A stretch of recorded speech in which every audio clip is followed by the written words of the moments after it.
Aujourd'hui, nous avons une politique énergétique d'Emmanuel Macron en zigzag qui nous amène droit dans le mur. Nous faisons face à une vraie catastrophe énergétique. Cette catastrophe, c'est que nous n'avons plus l'assurance d'être approvisionnés et que les prix de l'énergie s'envolent. Alors, qu'est-ce qui a conduit à cette situation? Eh bien, des décisions irresponsables et incohérentes du gouvernement. Fermer Fessenheim alors que rien ne l'y obligeait. Annoncer la fermeture de 12 réacteurs nucléaires. J'étais aujourd'hui au budget devant 2 des réacteurs qui devraient fermer selon Emmanuel Macron. Eh bien, je le dis, je m'y opposerai formellement. Nous devons renoncer à fermer ces réacteurs. Nous devons y renoncer. Nous devons avoir un plan, une mobilisation gaullienne aujourd'hui, un plan de relance gaullien pour l'énergie.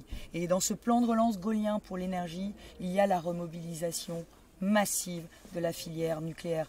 Nous n'atteindrons pas le zéro carbone 2050 sans un plan de relance du nucléaire qui lui donne un avenir, parce que nous allons devoir produire beaucoup plus d'électricité si nous voulons sortir des énergies fossiles et avoir de l'énergie à bas coût pour les Français. Donc ça veut dire quoi? Ça veut dire renoncer à fermer les 12 réacteurs, ça veut dire relancer la production énergétique nucléaire avec 6 EPR, mais c'est la première tranche, les 6 EPR. 6 EPR à horizon 2035 et pour 2050 la réflexion sur les autres EPR que nous aurons à construire. Donc relancer massivement la filière, traiter la question des déchets avec le programme CIGEO d'enfouissement et assurer aussi la recherche avec la relance du programme Astrid qui permet de travailler sur le réacteur nucléaire de 4e génération.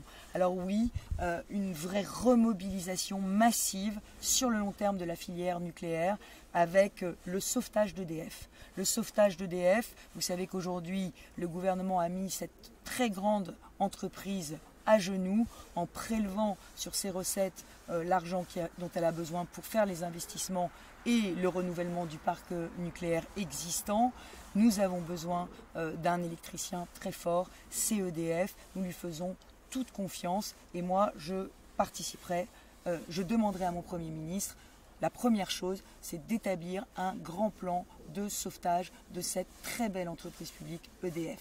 Troisième sujet, les énergies renouvelables. Il faut continuer bien évidemment à produire des énergies renouvelables. C'est impératif pour le pays, du solaire, de la biomasse, de la méthanisation, de la géothermie.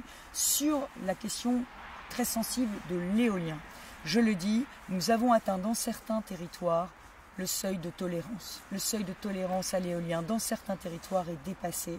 Moi, ce que je souhaite, c'est qu'on évalue les projets en cours dans l'éolien et que les champs éoliens, les futurs champs éoliens qui doivent être portés, les projets qui doivent être concrétisés, se fassent avec l'accord des populations.